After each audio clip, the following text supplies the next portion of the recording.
Every day, something dramatic happens in the Caribbean that affects our lives. We'll give you the details. We'll give you the facts on Caribbean Perspective with Eddie Frederick. Host Eddie Frederick. Welcome to Caribbean Perspective. So glad you can join us. The story that takes the lead in today's edition for Monday, 14th April 2024, and brought to you in association with our friends at Antillean Group. Venezuela accuses U.S. of building secret military bases in disputed Essequibo region. Details after this important message. Believe in our strength, we'll stand by you. Protection from all, perils big and small.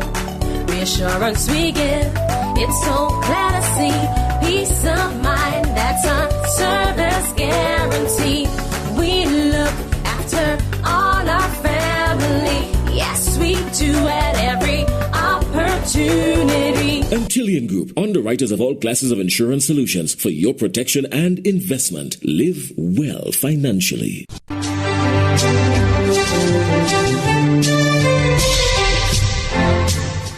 Welcome back. Venezuela's President Nicolas Maduro has accused the United States of building military bases secretly in the disputed region of Essequibo, which borders with Guyana.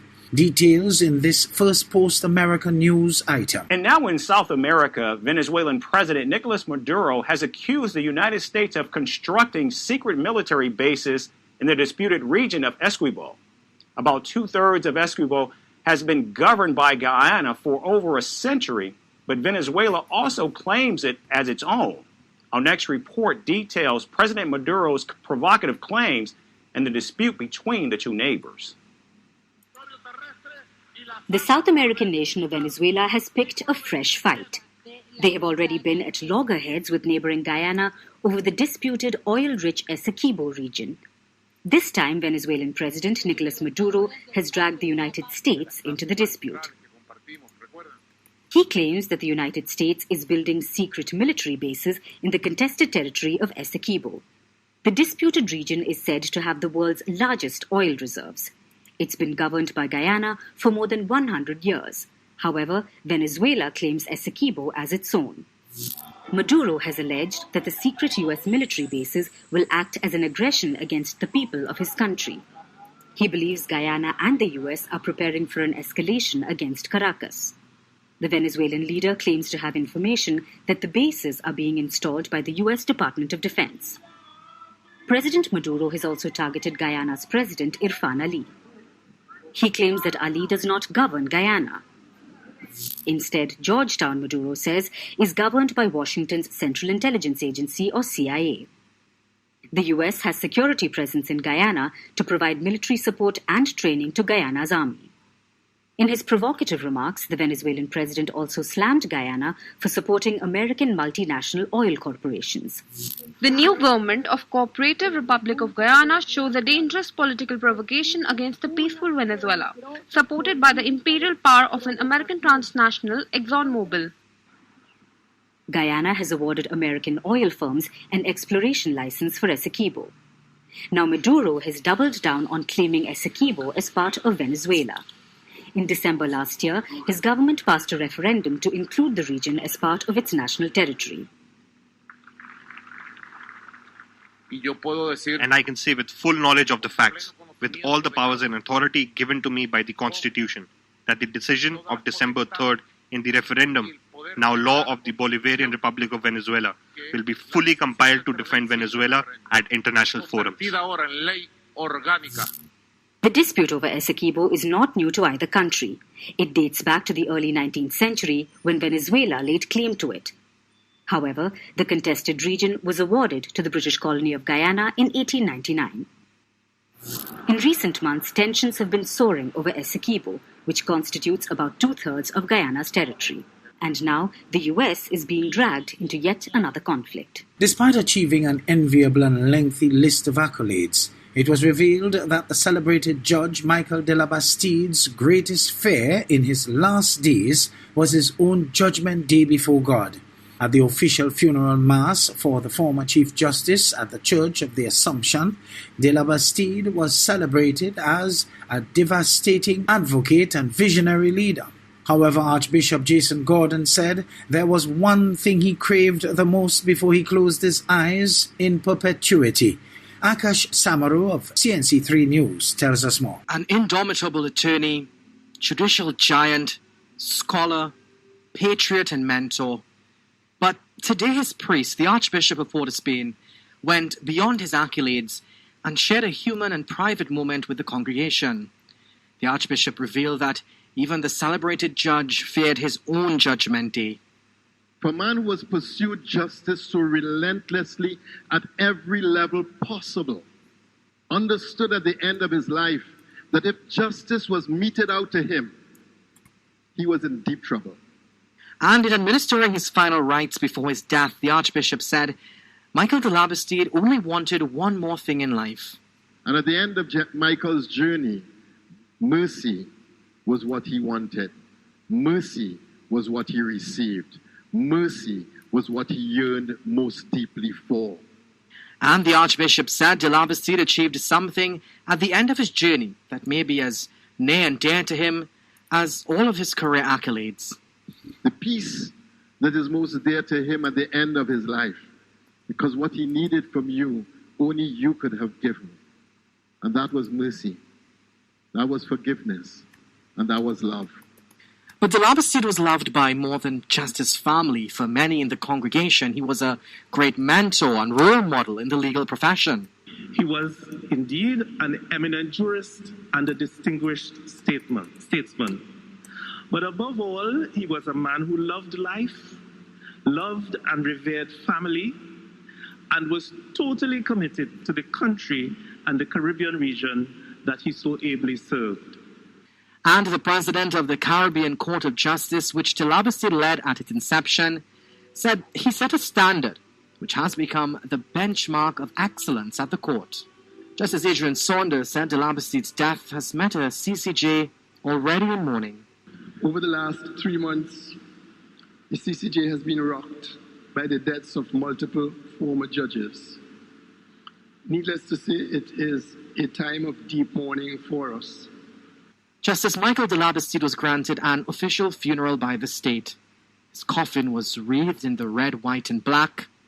Elsewhere, national flags throughout the nation dropped at half-mast in respect to this legal luminary.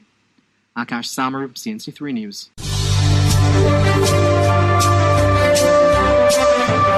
You're listening to Caribbean Perspective with Eddie Frederick, in association with our friends at Antillean Group, underwriters of all classes of insurance solutions for your protection and investment. Live well financially.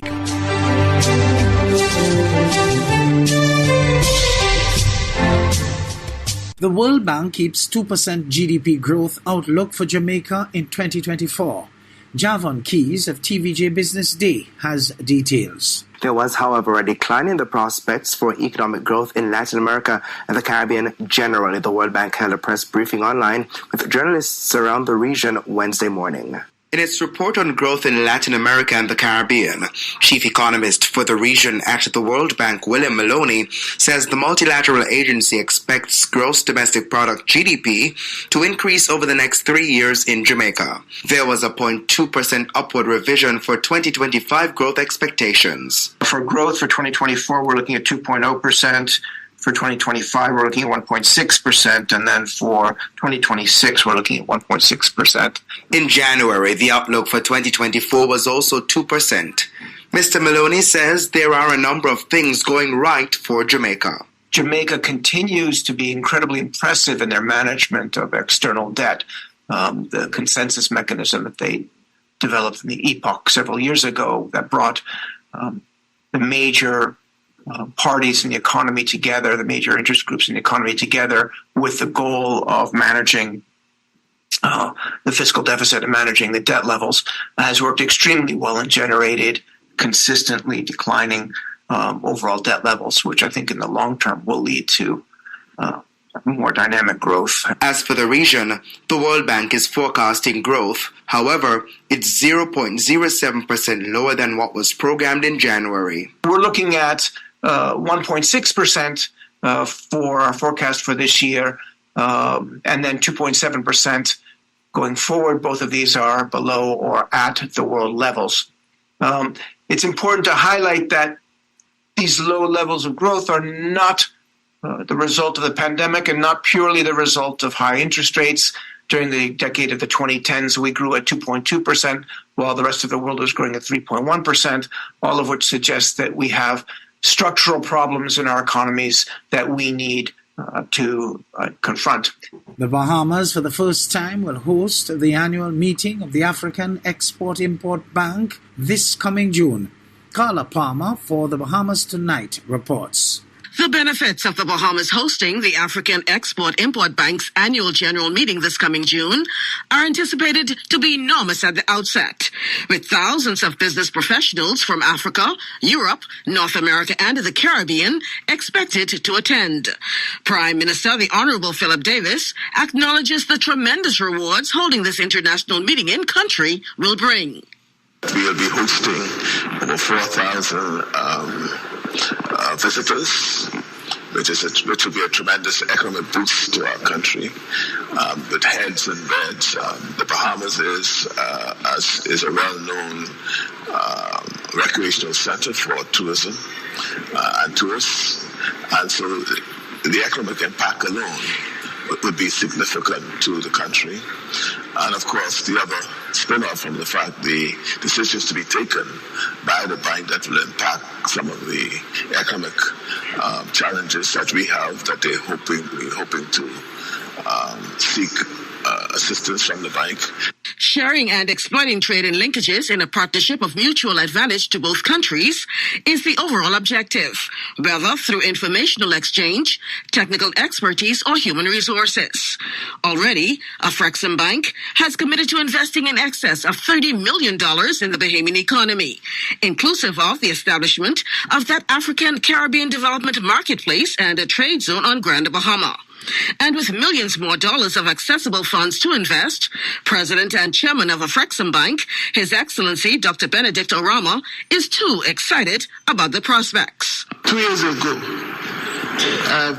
African businesses wouldn't even think of investing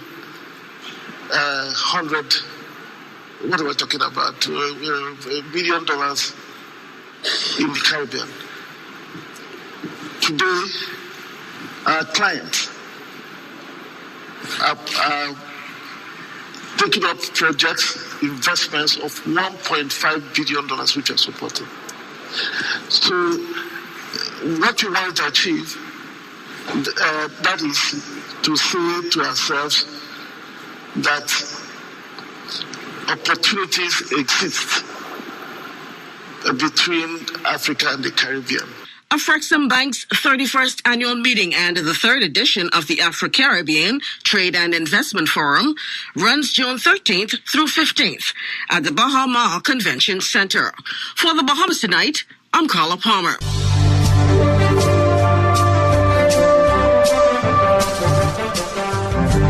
I am Eddie Frederick. This has been Caribbean Perspective, a whole new approach to highlighting developments in the Caribbean. In the meantime, please follow us on Facebook and subscribe to our YouTube channel for daily regional news and more, in association with our friends at Antillian Group.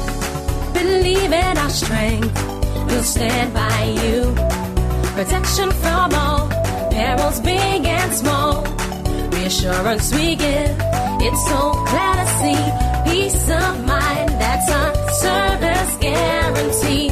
We look after all our family. Yes, we do at every opportunity. Antillian Group, underwriters of all classes of insurance solutions for your protection and investment. Live well financially.